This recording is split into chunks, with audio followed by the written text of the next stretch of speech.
오늘은 제가 요즘 푹 빠져있는 한 회사의 논문을 소개하려고 합니다. 이 논문을 보고 있으면 너무 참을 수가 없어서 먼저 논문부터 빨리 소개해드리고 싶었고, 회사에 대한 세부적인 영상들 그리고 크리스퍼 기술에 대한 영상들은 나중에 차차 올리려고 합니다. 이 논문은 뉴 잉글랜드 저널 오브 메디슨에 온라인으로 출판된과 동시에 2020년 12월 5일 ASH 미국 혈액학회에서 발표되었습니다.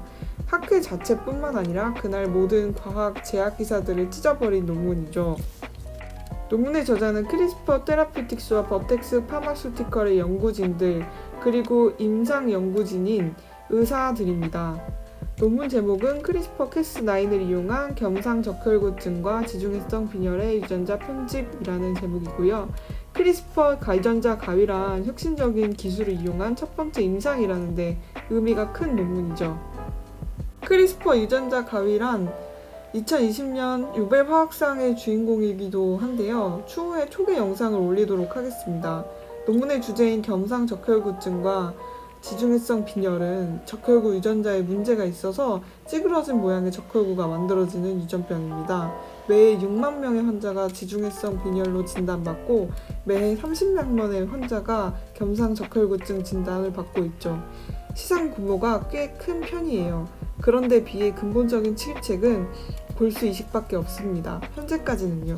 적혈구는 4개의 단백질 서브유닛이 결합한 형태입니다. 알파 글로불린 2개와 베타 글로불린 2개가 결합해 원형을 이루고 있고 가운데 철 이온이 결합해 있어 이 철 이온을 통해 산소를 운반해주죠.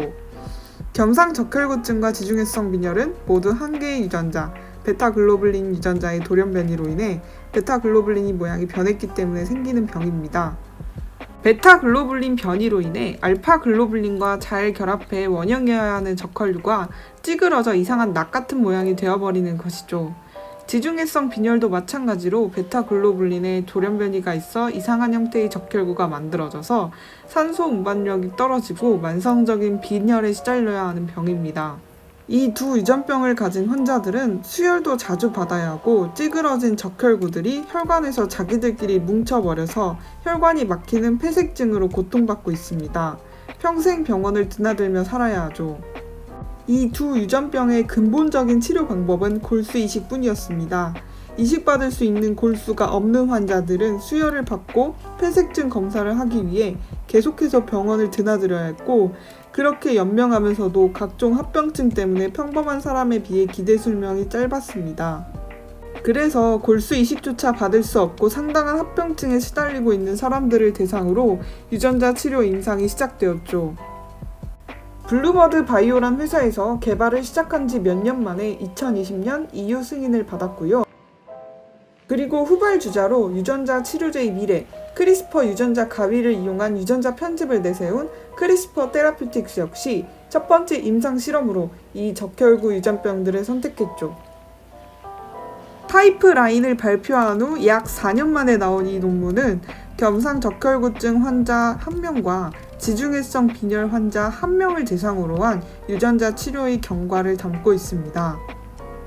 두 환자 모두 유전자 치료 바로 전 2년 동안에 수십 차례 수혈을 받아야 했고 다양한 합병증을 앓고 있었지만 적합한 골수 기증자가 없어 골수 이식을 받을 수 없었기에 유전자 치료 임상 대상으로 선정된 것이었습니다.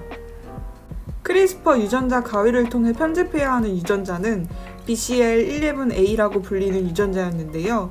이 유전자를 크리스퍼 유전자 가위로 잘라내 없애버리면 적혈구에 베타 글로불린이 만들어지지 않습니다. 헉! 베타 글로불린이 없으면 그나마 있던 찌그러진 적혈구도 없어지는 거 아니냐고요? 괜찮아요. 베타 글로불린이 없으면 감마 글로불린이라는 게 베타 글로불린 대신 적혈구를 형성해 주거든요. 원래 이 감마 글로불린은 태아 때 존재하다가 태어나면서 베타 글로불린이 생성되어 그 역할을 못하는 단백질입니다. 그래서 감마글로불린이 아파글로불린과 결합해 생긴 이 적혈구를 태아성 적혈구라고 해요. 이 태아성 적혈구도 산소 전달 기능을 잘 수행할 수 있는 완전한 적혈구예요.